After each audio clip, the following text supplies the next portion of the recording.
So I know we got group photos and you got to finish your project. So yeah, intro to 2D fighting games. It's going to be a little bit of the dev side of things, how you would actually go about making one, and then a very tiny bit about how you can have fun, even with the most basic 2D fighting game. So everything's in a standard, game loop. We're looking at fixed updates. It's usually 60 updates a second. So 1 second divided by 60 is 1 frame of logic and also usually animation.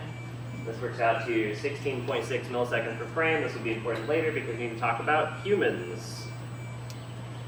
So it's all just boxes and states. Hit boxes, hurt boxes, collision boxes, proximity boxes. You're basically playing in a giant rectangle, etc.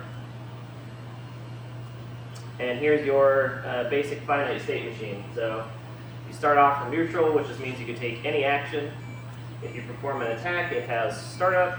After startup is finished, it has active frames. After the active frames, you have recovery frames. After recovery frames, you can go back to neutral, and then defense is usually a back and forth between neutral and defense. And then you can also get counter hit out of startup or active frames, in which case you just go to recovery anyway. All right, so in addition to your actual hurt boxes, hit boxes, all that sort of stuff, you have collision boxes, so you can push other players. Hopefully this tiny video, there we go, demonstrates that pretty easily. Yes, we've seen the video. Next slide. Oop. All right, so we talked about the 3 separate phases of attacking. So in your startup frames, you cannot hit other players, but you can still be hit. Then you get counter hit if you get hit during your startup frames. Usually this gives some additional advantage to the attacker. It's usually relatively minor, but the idea is that you should be rewarded for making the right call. During your active frames, if your hitbox overlaps with the opponent's hurtbox, you hit them, or you'll hit each other if you have 2 people hitting with their active frames at the same time. Usually that results in 2 counter hits. After your attack frames are over, you get your recovery frames. So at this point, you can't take any action, and you have to return to neutral. This is a little dangerous, because if you get hit during recovery, it's considered a punish. It's unavoidable. You can't do anything about this. The idea is, if you stick out your hand, and then you're pulling back your hand, I can just hit it. So in more advanced games, you can have things with additional properties. So instead of just a normal attack, you could have one that has a special property of hitting high or low, or it could be a throw, which can't be blocked, or a projectile, or maybe your attack has no hurt box at all. Maybe it has some additional special property. I mean, the sky's really the limit. Here's an example of Ryu from Street Fighter 6. So in the beginning here, we have his pre-attack frames, this little wind-up. And when the red box is out, that's his actual hitbox for that attack. If it was overlapping with an opponent, it would hit it, and then afterwards he has to do those recovery frames before he returns to his neutral pose. All right, clear as mud? Everybody's following so far? Cool. Defense, on the other hand, usually relatively simple. So you're either holding away from the opponent, or sometimes a block button. I would love to see somebody come up with an additional way. These are the main 2 that I've seen over and over and over again. When you're blocking, you can't take any other action until your block stun is finished. So once you're blocking, you're just stuck there, depending on how hard you've been to hit. You can think of this as, in real life, if I pushed you very hard, you can't immediately walk forward until you're done being pushed backward, right? You have some momentum. And then when blocking, usually the attacker also gains some minor advantage, either some slight health or positional advantage. And generally speaking, you'll see that games give a varying amount of advantage to the attacker, from slight to major. And the idea is that if there's no advantage to attacking, then the games become very defensive, and then they're boring to watch. So in more complex games, you may need to change how you're blocking based on the special properties we talked about earlier. So blocking high, blocking low. The idea is, if it's the famous Karate Kid move, teach me how to sweep, Master Miyagi. So you'd have to block the sweep low, otherwise you're going to fall over. And same thing for the highs, right? You could jump at somebody. Again, going back to the special types of attack, if the attack is type throw, generally it cannot be blocked. The idea is that you need a third type of thing to throw off people other than attack and defend. because you have to defend it differently by either not being there or simultaneously inputting throw. That's generally the two main defense techniques. So I lied. There's actually more states. We just talked about the basic ones. It actually gets much more complicated, and the sky is really the limit. This is how you get most of the juice into your fighting game, and it's really up to your imagination and how you want it to feel. So the idea is that you can cancel recovery frames or active frames in some games, mostly active frames, but occasionally also recovery frames. And you can turn this into your combo system. So the basic idea is you would hit somebody with a normal, and then maybe you could throw a fireball afterwards or something like that, some sort of special attack that cancels out your active frames, and you go back to immediately the start of another attack. Based on what flavor you have for your game, you could have cancels into cancels into cancels into cancels into cancels, and maybe they're a branching tree of what type of thing you can cancel into. So maybe you can only cancel like normals into normals, or maybe you can do normals into specials. I mean, the sky's really the limit. All right, we said that. So what happens if you miss? You have this recovery, regardless of whether you hit or you hit and the opponent is blocking, or if you whiff. So in the top case, it's usually the most dangerous. In the middle case, that's usually the best case scenario as the attacker. And then as the bottom case, that's usually the second best case. So back to talking about frames briefly. The advantage of one frame, or 16 approximately milliseconds, is based on these four factors, three which we just talked about, but also distance. So sometimes you have a move that hits later in the active frames, but will cause the same amount of block stun. And so the idea is if you space it far enough away, you hit them later, you have less recovery.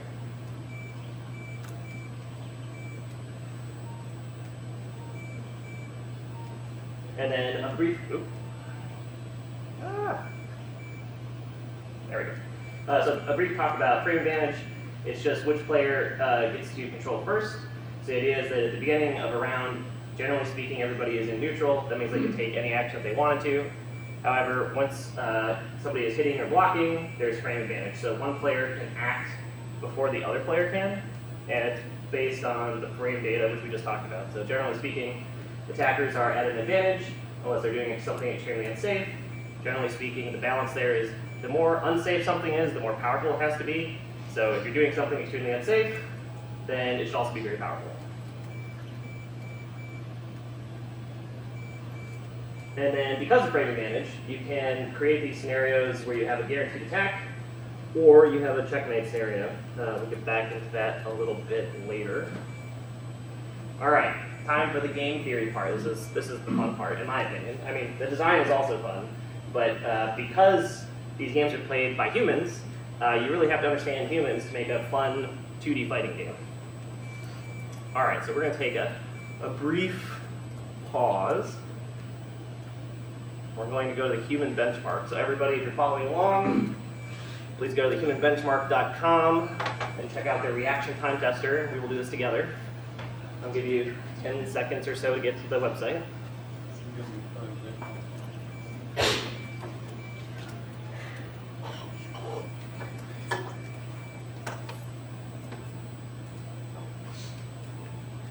Again, humanbenchmark.com/test/reaction time.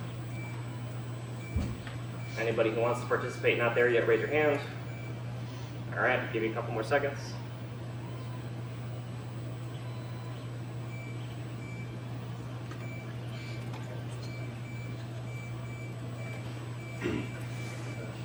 Thumbs up in the back when you're at the website. Thumbs up, thumbs up. Waiting on you guys, maybe. Thumbs up, okay. So the idea is that you are just going to click this blue box.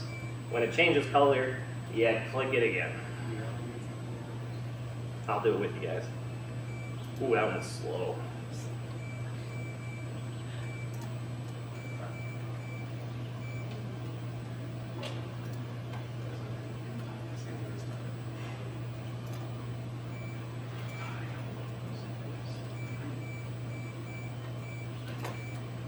All right, I was pretty slow this morning, and I like coffee, that's my excuse. But also, the reaction time you're going to get can be quite different depending on the screen you use, the hardware you use. Are you using the whole mouse pad to click? Are you using just one button? Is it on a mouse where you can depress it like halfway ahead of time? All these things add up. But generally speaking, if you look at the actual human benchmark for this, I think we talked about it, it's about 270-ish milliseconds on average. Wait, So I'm curious about everyone's scores. Did anyone get under 150? I would be very surprised if anybody's under 150. What's a good score? On a low latency setup, when I have caffeine and I'm not looking directly at the screen so I can abuse peripheral vision speed processing with the human brain, I'm at about 180 to 190. If you're actually looking at the screen, it's probably closer to 200 on the nose, maybe 190 on a good day. But yeah, did anybody else get faster than 200? Well, we got a gamer up here. 2 gamers? Oh man, okay. Some gifted folks in the crowd. Or maybe you just have fast laptops, who knows? Alright, so due to human limitations, as Space Dog just mentioned, basically anything under 160 milliseconds rather, is essentially unreactable. People will tell you that they were reacting to it, but we know from the science that we just did here, a little sample, maybe not science, close to science, that nobody's doing that. So it was actually just a guess, but they think that they reacted to it. So that's important to know. And then something else to consider is that even up to the human average and beyond, you can consider this the fog of war, the unknown. And part of that is because humans are inherently buggy. So let's take a brief look at this attention test here. Oh no, do I have volume? Hold on. Alright, well, we don't need volume, we'll just use closed captioning. Just follow the Hershey's Kiss, that's all we're asking for you to do.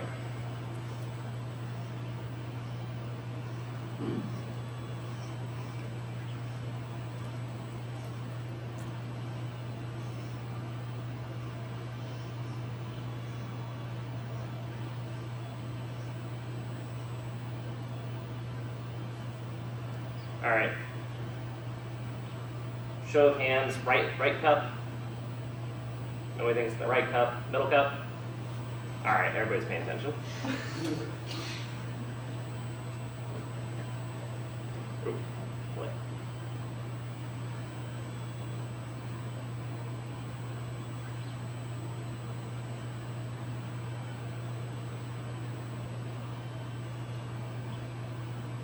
Alright, you're all pros, so we're going to do a slightly more advanced version.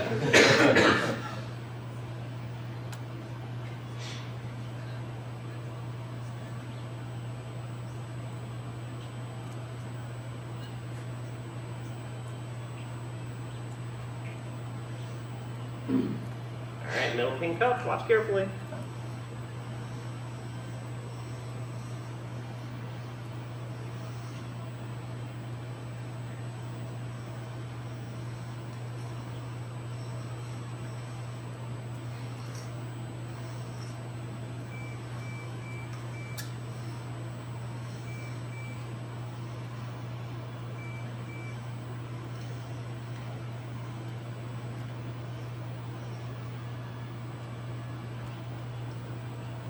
Alright, show of hands, who knows where the cup is, or where the Hershey's Kiss is? Okay, quite a bit of people are pretty confident about this. Alright, hold on, we'll see. We'll let it play out, you'll get your answer.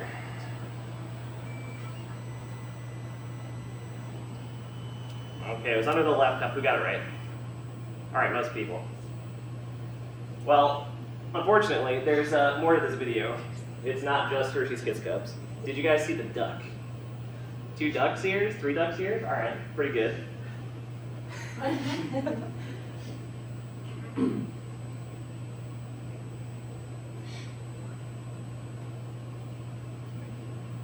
Alright, we saw the 5th hand. Oh man, again, 2 people. You guys are on the point.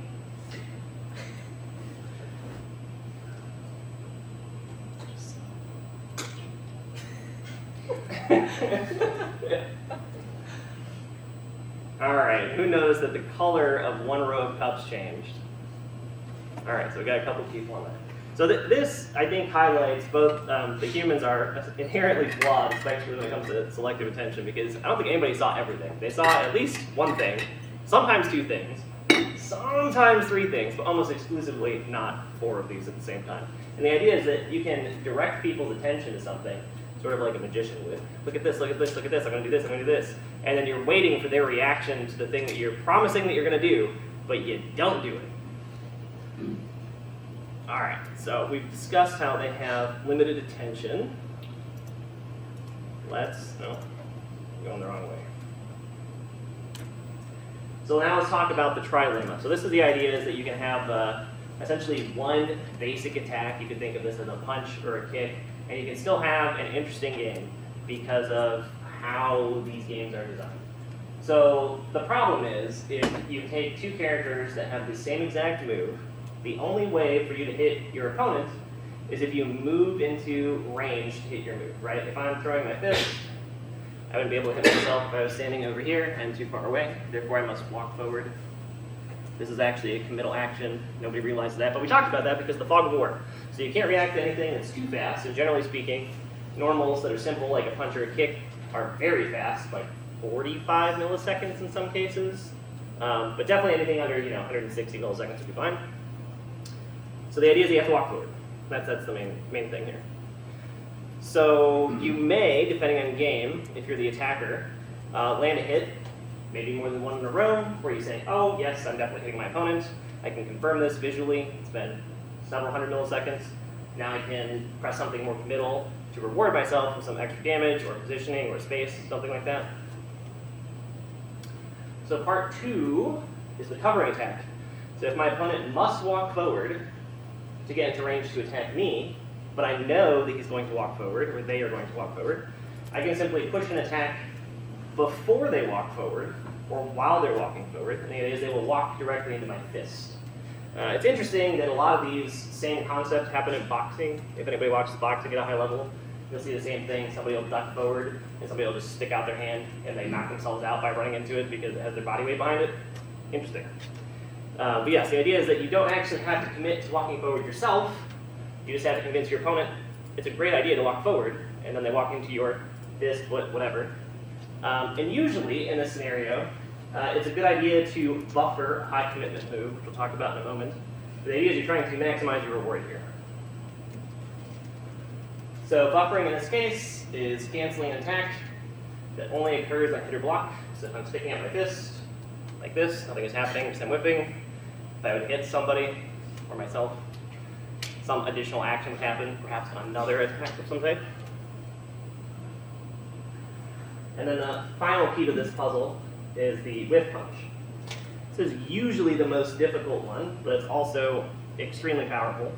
And the same idea applies, that you know what your opponent is going to do, you trick them into doing it for you to help you out, and then you take advantage of it.